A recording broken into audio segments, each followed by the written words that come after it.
Makes me feel at home here, so thank you, everybody. So this is our last week of, Oh, okay.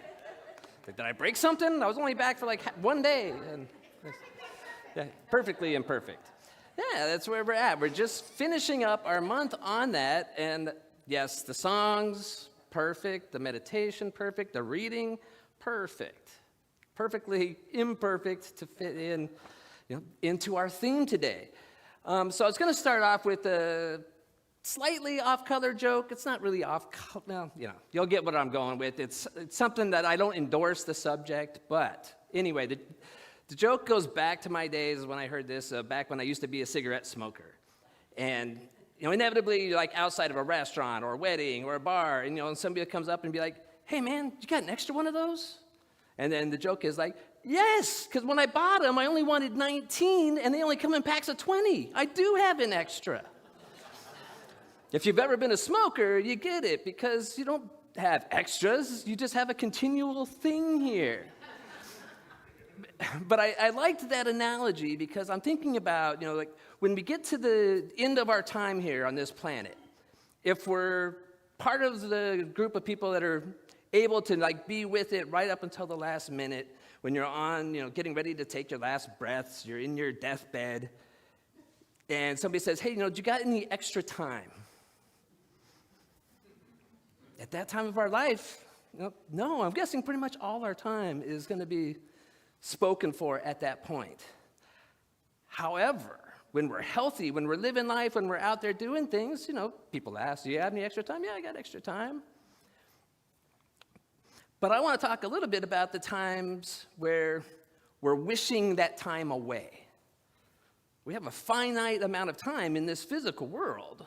We are eternal, infinite beings.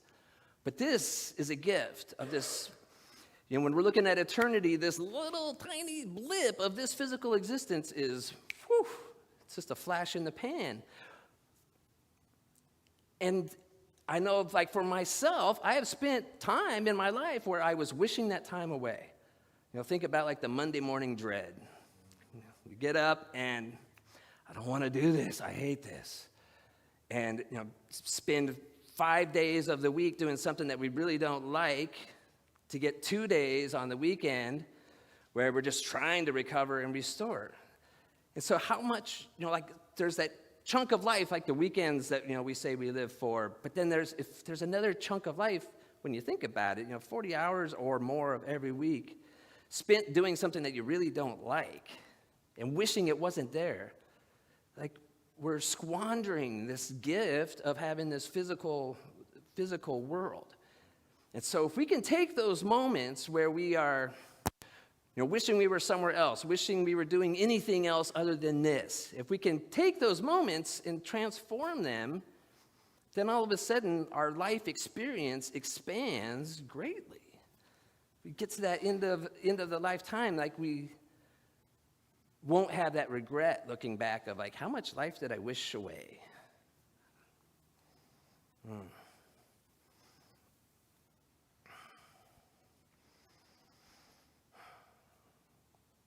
So when we recognize that, I talk about, we are spiritual, infinite beings having this physical human experience.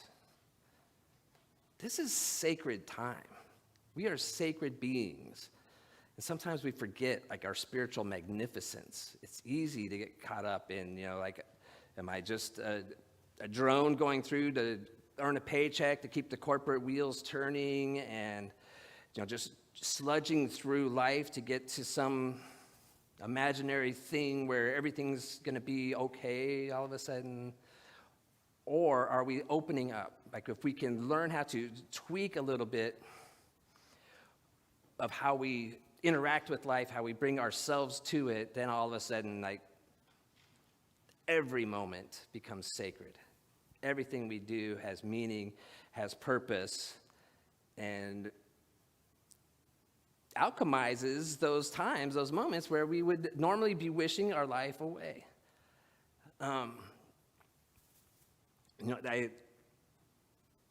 About 6 years ago or so, I had a job that it was tough. I've talked a little bit about the different jobs I've held. I've held positions that a lot of people might not find glamorous and might not find enjoyable. Well, I was in one of those. There was parts of it that were pretty cool. I was working, in a restaurant. It was a really good restaurant, a kind of semi-famous chef and all of this stuff. But it was miserable. That chef was pretty awful, pretty toxic to work with. And, I've seen like the Gordon Ramsays and things like that. I don't know if that's what this person was aiming for, but it's kind of what it felt like. I was, as a grown man, called lots of names that are just demeaning and just like, there's no reason for that. We don't need that. So I had to make a decision. I'm here in this place where I knew that it was going to be 2 years. My wife was on a 2-year fellowship that I'm only going to be here 2 years. And before that in life, it's like, this is too short. Life is too short to put up with this kind of abuse. Find something else. But then I stopped for a minute, and I'm like, I put a lot of effort, spiritual mind treatment into discovering and creating like this opportunity to be in this restaurant. Now I'm here, and it's not everything I thought it was going to be. But maybe there's something here for me in this. And I got to thinking, this is around the time when I was starting to get asked to do talks occasionally, and I'm like, I want to start putting myself out there as a, spiritual teacher, spiritual seeker, and sharer, and what could this be for me here? And what I realized is I was fairly thin-skinned up to that point. If somebody criticized me or somebody said something mean to me, it would, affect me. I would get angry sometimes or sad sometimes and, run through my head and just like ruin my whole week or month or however long. And I realized, maybe this is an opportunity for me to thicken up my skin a little bit. There's going to be plenty of opportunities. And that's what I decided. I'm like, what? Instead of leaving and pulling myself out of here, let's see what we can alchemize this situation into. And there were times that, that steel resolve came in handy. There was times that I know that if I hadn't made that decision to alchemize it like that at some point or another, I would have just walked out, said, I'm out, leave them in a lurch, and leave my coworkers there and just be like, nope, it's not worth it, I'm out. But since I had that resolve, I went through it. Now, there was definitely times where, I was questioning that, no, this isn't worth it. And there's times now where I know that, I could still probably use some thicker skin in some areas, but then there's also times where I'm like, that really helped me. Those 2 years that I was there, that was part of the stepping stone into a bigger, expansive experience. It showed me more of one of my goals, and I believe I heard Wayne Dyer talking about it, who learned it from, what's his name, Maslow's Hierarchies of Needs was one of his teachers. Thank you, Abraham Maslow. And it was, choose to be independent of the good or bad opinions of others.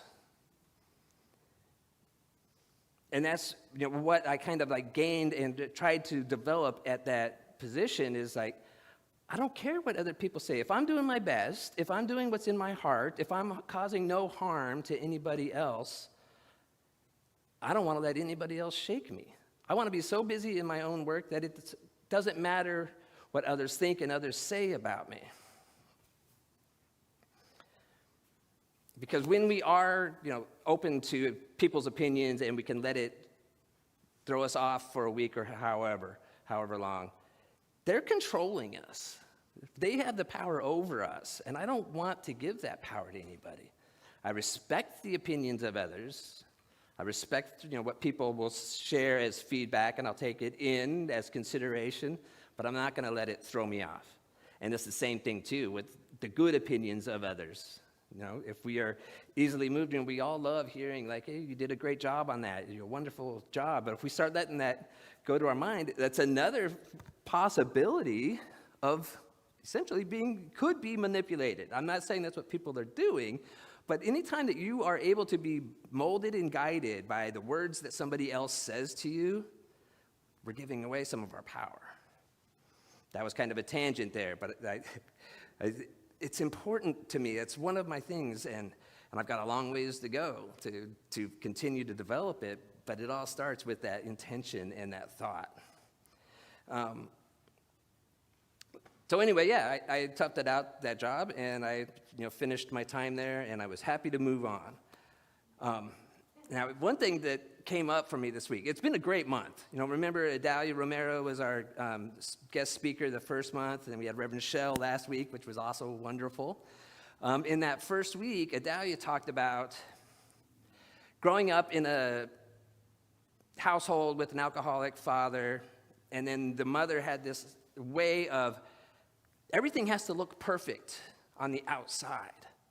That way it covers up the dysfunction that's going on the inside. We can't let people know. What would the neighbors think? And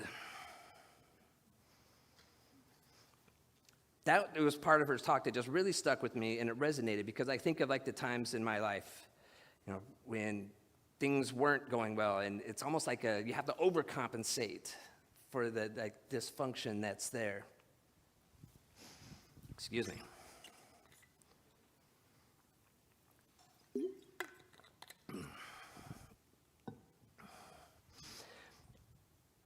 But some of the ways that it really stood out to me is to remind ourselves, when we look out in the world and we see the perfection of others, everybody, we get that envy, man, their life is perfect. I would love that. We really don't know.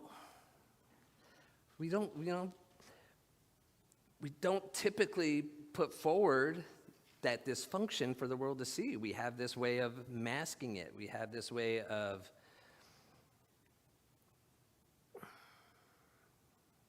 kind of creating an image that we expect people to believe, but that may not necessarily be true.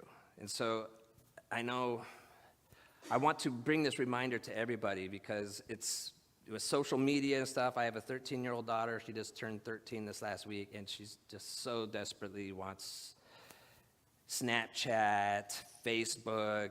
But when, the research, this is all fairly new things, and as research continues, there's tons of studies on it that especially teenage girls is at the most at risk from internet, social media, kind of, I don't know what the word is, but it's dangerous because it really creates this sense of not good enough, comparison, people that, cyberbully.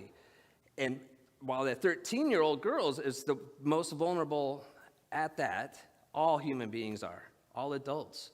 We get in this thing, and we process, we make unfair assumptions, and we get hung up in what we're doing, and we forget, that everybody's got their stuff. And so, one, I don't want to feel inadequate because of what somebody else looks like they have going on. I never know what else is going on in that person. And it's also a reminder that we don't know what's going on in everybody's life. And so compassion, reminding ourselves, when people are out there in the world being people-y in the way that rubs us the wrong way, can I just be a little more patient because I don't know what's going on in that person's life. We never do. And so when we want to expand our life experience, I encourage you to consider this, where my own personal goal is to always try to see the best in others. Always try to be patient and compassionate. Compassionate, that would be a good word. And just because, again, this blip of life is so short. And, talking about the 100 days of, trying to keep our vibration up during this election cycle, it's really easy to look at others that have different beliefs and ideas of how to make the world a better place, it's really easy to get caught up and just get in that friction. That's time that I don't want to wish away the time, but that's not how I want to spend my time. It really is just so short that we are all, every single person in here, we are the face of God. And so when I am angry at somebody, when I'm holding animosity and, just like, disdain, which disdain is a very powerful, strong, negative emotion. When I'm holding that, like, it diminishes the experience of that sacredness. And it's so short, and I don't want to have that as my extra time. I want to bring myself back in, and ultimately, it's a selfish endeavor. It's for my own well-being to always want to see that brighter side of people, take the risks, and just try to be more into that consciousness that really is shaping the world that we live in. One other experience that I wanted to share, somebody shared a story with me, and again, it's kind of like choosing your time, choosing how you want to spend it. And this person was talking about there's a friend of the family that shows up. They see, this person maybe once a year, maybe a couple times a year. And every time this person shows up, they always have just something mean and nasty to say. Every time. They always find something to nitpick at this person and like insulting things that like are hurtful. And this person knew that other person was going to be visiting, and they're like, I'm going to clean this house so perfectly. I'm going to make it so that person has not a single thing to criticize.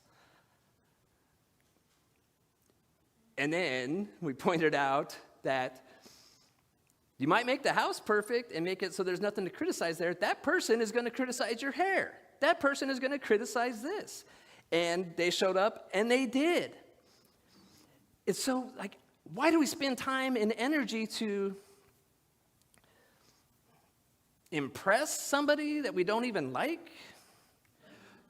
Like that, again, it's like taking that time and using it for something that, when I get to that end of that life, I want that extra time. I want that time back, but there's no way to get it back because once we're in the moment, that's what we're doing, and there's no other choice. And so the time never comes back. But we have the gift of foresight when we start to become aware of how short the time is and start to really say, like, every single moment is a gift for me. I'm going to transform that time into it so that from here going forward, I value all that time. And then it's not wasted. And of course, it's easier said than done. And, I've really been trying to do it since even long before that one particular job that I talked about. Waiting tables was one of my greatest blessings and teachers and gifts. And it started many years before that of, when we're in that place, we're like, this is not how I want to spend my time. Sometimes we don't have the option of just walking out in the middle of a shift. Sometimes, that's not a possibility. Sometimes, we got bills to pay. We got things. But just to shift it like, okay, so what can I bring to this that is then going to be my stepping stone into an expanded version? What can I bring to this to make it worthwhile? So like every insult that chef hurled at me, that was actually a gift when I'm able to make that tweak. Thank you, sir. May I have another? Please. Because every single one it's transformed. It takes the power away from that person, whether they know it or not. They don't need to know it. That's not important. What's matter is it's those things that we resist are always gifts for us if we can learn how to lean into that and transform it and make it into something worth living. So,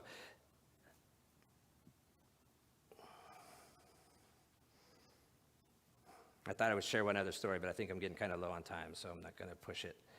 You want to hear it? Okay. All right. So one of the things that I wanted to go with this talk is to live life to its fullest. Every moment. Life is short. So let's live it all to the fullest. But then I want to point out, because live life to the fullest, to some people, I follow a lot of like entrepreneurial circles, spiritual growth circles, and one thing that you hear so often is hustle, hustle, hustle. Get the most out of life. Get up at 4 a.m. and do your morning routine and get out there and go, go, go. Don't come home and go to bed till 11. You're always doing. Get the most out of it. That's not me. That is definitely not. So I had really good friends, and they saved up. This was back waiting tables 20 years ago. And they saved up for a long time, wanted to take a trip to Europe. And, they were dating, fairly new couple, or, like half a year or a year or so. Wanted to go, but their personalities. The one person's like, I've saved up all this money for so long, and I want to go to Europe. I'm going to see every single thing I can. We're going to get up at 5 in the morning, and we're going to get out there. And, I've got a tour. We're going to this site, this site, this site, this site. And, we're going to be tired tomorrow, I'll tell you that. And then we're going to, all this stuff. And the other guy's like, man, I've been saving up for this trip for so long. I've been working. Like, I want to rest. I want to see some of that stuff, because I might not, this person like knows that, they might not ever get back to Europe. And so they do want to take advantage, but at that same time, not at the expense of their own, like rest and rejuvenation. Because, he's picturing like being, here I am at the Louvre and I can barely keep my eyes open. Like, there's no joy in that for him. Whereas, his partner was like, this is great, I'm going to go, go, go. And so they had to find this happy medium. But that's what I mean by get the most out of life. If it's a nap that you really savor and want to do, savor it. Lean into it. Let go of what other people say and think. Like, your time here, again, is a joy, is a blessing. Get the most out of life in your way, because we're all individuals. You bet. Permission to nap. Yes. Just, life is so much richer when we do what speaks to us and speaks into our heart. And so, like, in the end, like, that's my takeaways. Let's get the most out of life, expand it, pull back on some of the judgment and the perceptions, that I'm telling myself, like, I hate this, it's Monday morning, I got to go to work. Shift that. It's Monday morning, I'm alive, and I get to go do that. The first time that I moved away from, like, home was to Cleveland, and I adjusted change kind of. I'm not big on change. It takes me a little while. And I was a little nervous moving that far away from, Denver to Cleveland. But then I was like, how can I tweak it? And I'm like, this is a vacation. And I knew it was going to be, at least 4 years. And I'm like, it's a vacation. I get to see a new place. And I get to take a job while I'm here to get to know people and to get to sustain this extended vacation. It's just little tweaks of what we tell ourselves. Like, there's always a gift in everything. And I say that cautiously because I've had a pretty blessed life, and so it's easy for me to say that. I don't know if I would be able to still say there's a gift in everything if I had experienced some of the horrendous things that others have experienced. So please take what I say with a grain of salt. I would like to think that I could. I would like to think that I can always transmorph it, but I also recognize it might take time. It might take a lot of time, and it might not ever happen. I don't know, because I've never been challenged that deeply. Most of my challenges have been pretty. I feel very grateful for the life that I've had and very lucky and fortunate. But at the same time, like, what can we do? What stories can we tell differently in order to do more? Now, I didn't want to finish today without one more just look at FFTs, those flipping first times. When we start doing our spiritual growth, start expanding our life experience, wanting to do other things, it can be really hard. But that first time, it always has to start with that first time, and it's been a big part of that theme. Perfectly imperfect. Nothing in the world is perfect, and it never will be, which means that everything is actually exactly perfect. Exactly perfect. And so let's live life. So I'm speaking in memes today. So this one, it came from Edgar Allan Doe, who I don't know much about other than she's a baker and makes baked goods. But FFTs, your first workout will be bad. Your first podcast will be bad. Your first speech will be bad. Your first video will be bad. Your first anything will be bad. But you can't make your 100th without making your first. So put your ego aside and start. And then the naysayers. An athlete won't judge you for working out. A millionaire won't judge you for starting a business. The musician won't judge you for trying to sing a song. It's always the people going nowhere that have something to say. Always. That's another big Brene Brown thing is get in the arena. It's in the arena, living life, daring greatly. That life is learned. Don't listen to the people that are sitting in the seats that are there to criticize. They're just not to their place yet where they're ready to step into what they're doing. And they'll get there. But they'll run around nitpicking for a little while first.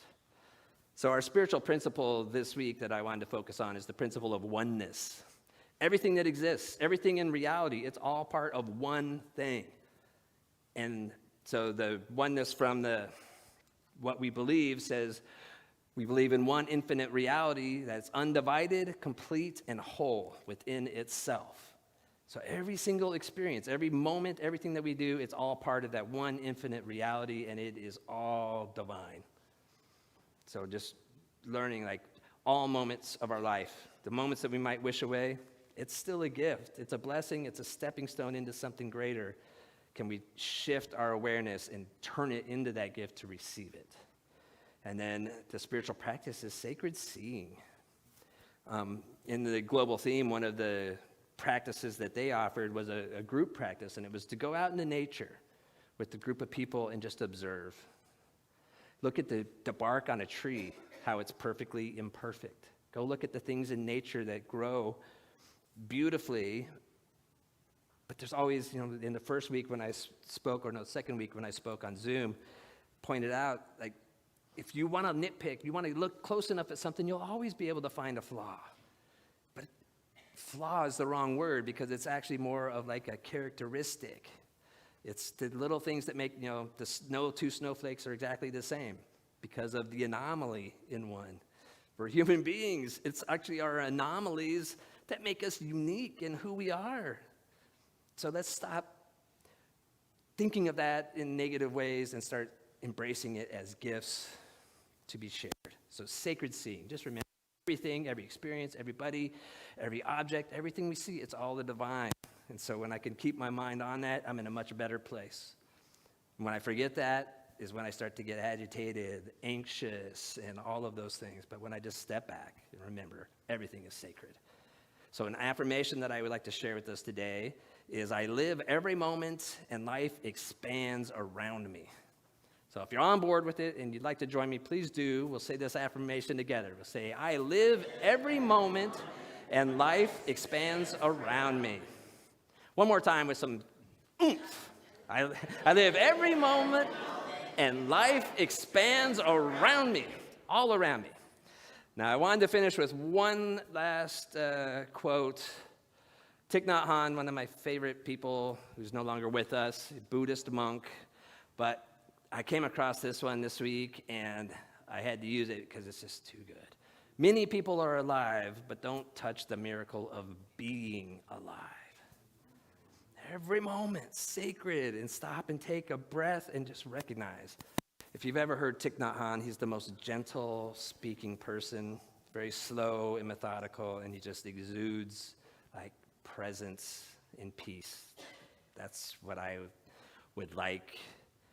But it took him a very, very long time, and I'll get there my own way, in my own time, in my own place. But